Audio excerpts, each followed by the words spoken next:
Hi everyone, welcome to this week's Pals and Paws live webinar. Today we're going to talk about behavior and body language. And we're in our cat room because cats are showing how they're thinking and feeling using body language all the time. So hopefully we'll have some good examples when we're looking at our adoptable cats.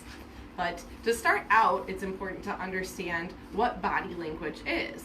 And really, body language is a great way for us to understand animal behavior and what they might be thinking and feeling.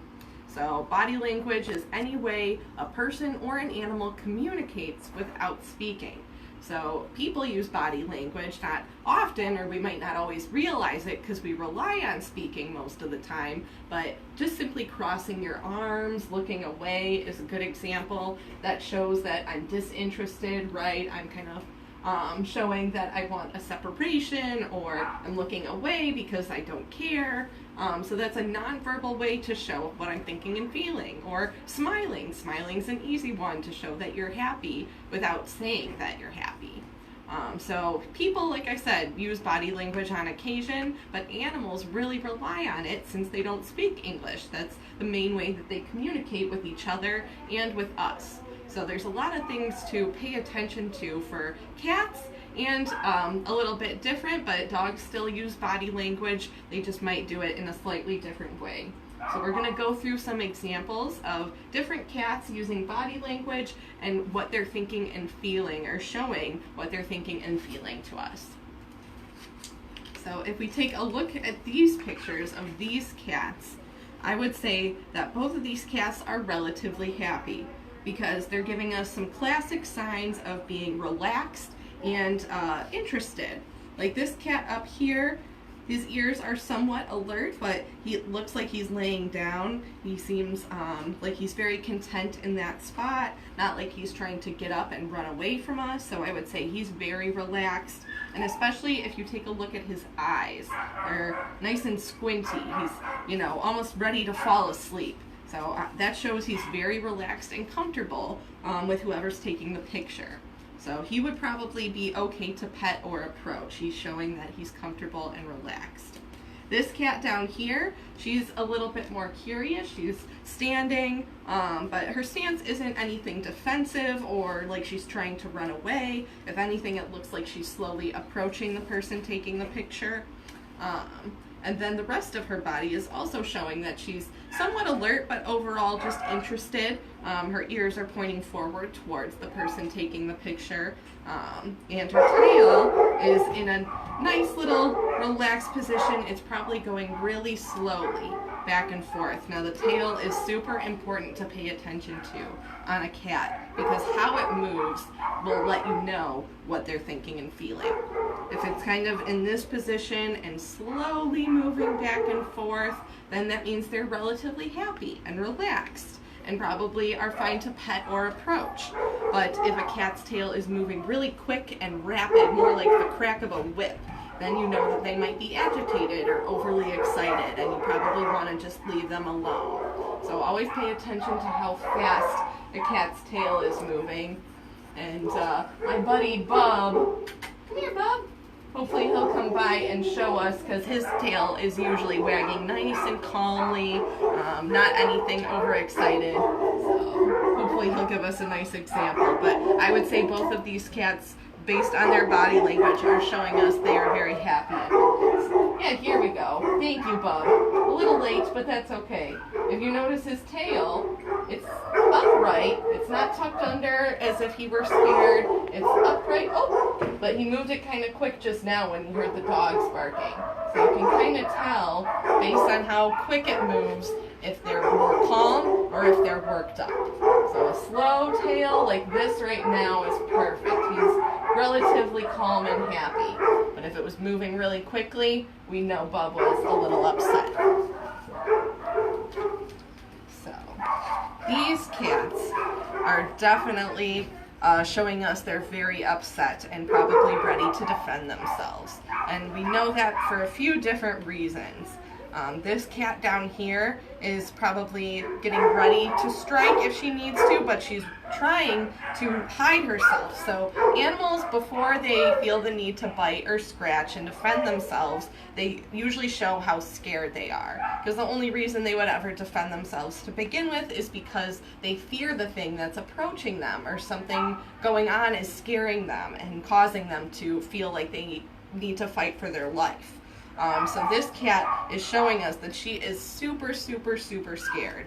She's curling up, her tail is tucked underneath her, her ears are flat. So aside from the tail, the ears are always a good indicator for cats. So she's really trying to make herself small. That's how most animals show. I'm not a threat, I'm really scared, please leave me alone. And even most people have heard this before, but the hair standing up on their back, if you can see that on a cat, you know that they are really, really freaked out. And this is a perfect example of how they rough up their fur when they're really scared or agitated. So I would definitely leave her alone if we were to see this cat in person. She's showing that she is majorly freaked out and scared. And this cat, even though he's standing up, I would still say that he's very scared and likely to defend himself if needed. So he's in a stance where he can run away, or he can strike forward if something comes too close or provokes him.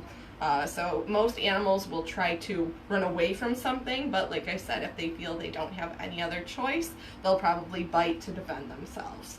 So that's why he's standing like that. Compared to the cat down here, see, her stance is very relaxed, right? She's maybe slowly walking towards the camera person. This guy is getting ready to run away or strike if he needs to. He's really freaked out, not sure what to do.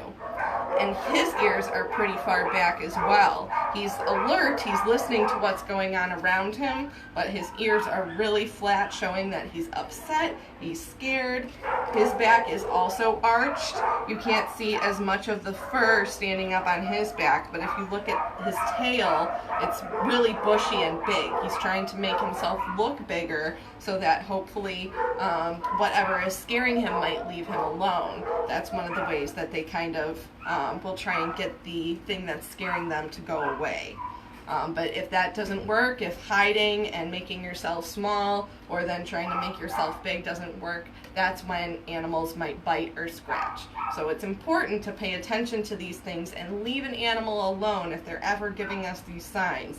Both of these cats are showing us with their body language they do not want to be interacted with or approached. So we should respect that, and that way we avoid getting bit or them hurting us or possibly getting hurt themselves. So before they get to that step though, cats usually will do a couple of things, like hiding under a bed. This cat we know is starting to get kind of scared because it's using this table or bed, whatever it is, to hide. So cats will often climb up high where people can't reach them, or go underneath something where people can't reach them if they're starting to become scared or need some alone time. So definitely he's letting us know he's not too happy, he needs his space, he's scared of whatever's going on.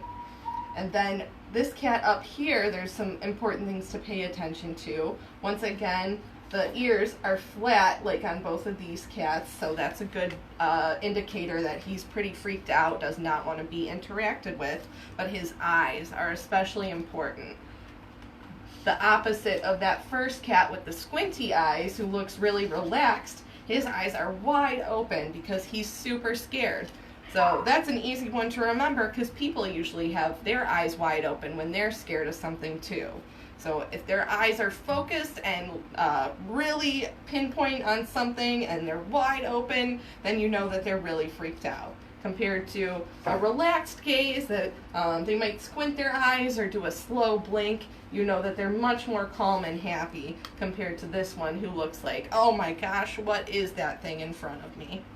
So both of these cats are fairly scared, and if something kept approaching them or provoking them, they might end up going to this step and being more likely to defend themselves. So we would definitely want to leave them alone so they can calm down.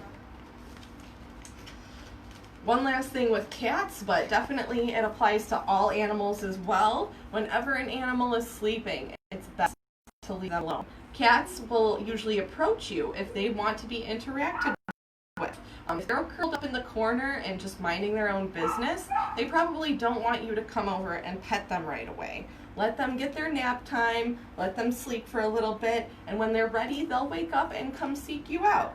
Especially if you're at a friend or family member's house, you never pet a sleeping animal, because if they get startled, they might turn around and defend themselves and bite you. Not because they're being mean or because they're angry, but just because they weren't expecting anyone to pet them while they're asleep.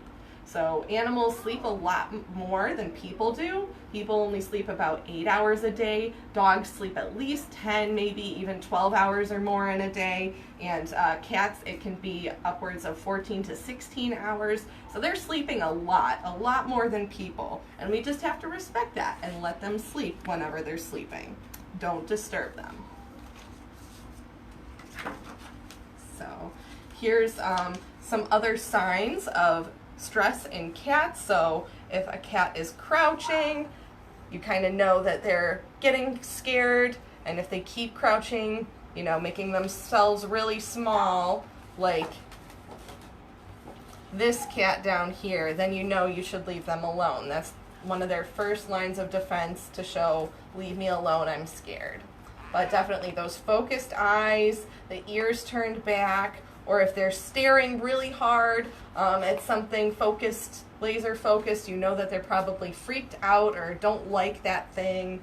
If they're hiding, and even if they look half asleep while hiding, sometimes they just will keep hiding because they're scared and not ready to come out. So you don't want to try and get them to move from the place they're hiding. That's where they feel secure. Sometimes they might lay on their side and flick their tail. So remember, if the tail is moving fast, you want to leave them alone. A nice calm tail is a good sign.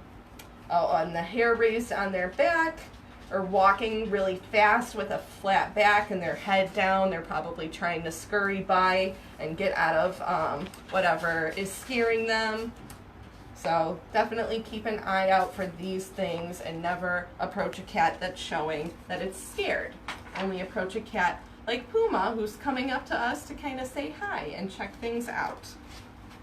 But like I mentioned before, dogs definitely have body language too. It's just a little bit different than cats. So this dog here, I would say, is overall pretty happy and relaxed. He's showing us his nice doggy smile, and he's making eye contact looking at the person taking the photo. His stance is fairly relaxed, like that first fluffy cat who was curious towards the person taking the picture. So I would say this dog is fairly happy. His ears are listening, you know, they're somewhat perked up, but they're not on high alert. He's just kind of paying attention. His tail is in a nice neutral position. So dogs, the tail is important as well, but it can be easily misinterpreted. A wagging tail doesn't always mean that they're excited or want to be pet. But his tail is nice and neutral, so if their tail is just normal in the stance that they use normally, then you know that they're probably overall relaxed. Compared to a tucked tail, for both dogs and cats, a tucked tail means that they're pretty scared. So if it's underneath their body, you know they are scared and you want to leave them alone. Or a really bushed up tail, that's usually what they do when they're getting ready to defend themselves. But his is nice and neutral. He's got a nice relaxed face and stance, so I would say this dog is fairly happy and would want to be pet. This dog here is doing what we call the play bow. And I'm sure if you have dogs at home or have played with a friend's dog, then you've probably seen them do this at some point. They'll always put their paws out in front of them with their little tush up in the air, and their tails probably wagging really fast because they're excited and happy. They might be jumping around in this position and jumping to and from whatever they want to play with. So that's why we call it the play bow. It's a universal indicator for all dogs to let the other dog know they're playful and want to have a good time. So he's not stretching. If he was, he'd probably stand differently and let his back legs stretch as well. But if they're in this position, especially if a ball is in his mouth or something, you know he's excited and wants to play. But this is a friendly stance. He might not want to be pet, but he definitely is showing us he wants to interact. So these dogs are kind of like the fearful cats. They're starting to really show that they're scared and stressed out. Like if we take a look at this little puppy, he's giving us the whale eye. That's what we call it when animals have their eyes really wide open and he's kind of looking up and away at something. So you see more of the white in his eye than anything else. Very similar to, where did that other picture go? The cat with the large pupils, right? So whenever those eyes are wide open, you know an animal is scared and not to approach them. And he's low to the ground, right? So is this one. She's trying to make herself small. She's curling up, making her body smaller. Her tail is completely tucked underneath her body, showing that she's really scared and freaked out. And even her head. Notice how her head is kind of turning, looking over her shoulder. So she might be getting closer to having to defend herself because she's giving us every sign possible that she's uncomfortable and scared. So we would definitely want to leave these two dogs alone. They're pretty freaked out and we wouldn't want to provoke them. The same thing with dogs, cats, any animal. They don't bite because they're mean or because they just feel like it. It's because we might be doing something and not realize that that's scaring them and provoking them. Even simple things you might mean well, like taking a toy that they're playing with, you want to help play with them, but if they're focused on a toy, some dogs will protect that toy or food, some will protect their yard or a certain person. If a dog isn't feeling well or if you sneak up on it or tease it, all of these things might be things that people do and upset animals without realizing it. So a dog that's ready to defend itself really will show you lots of signs that it's upset and that you need to stay away. Phone died.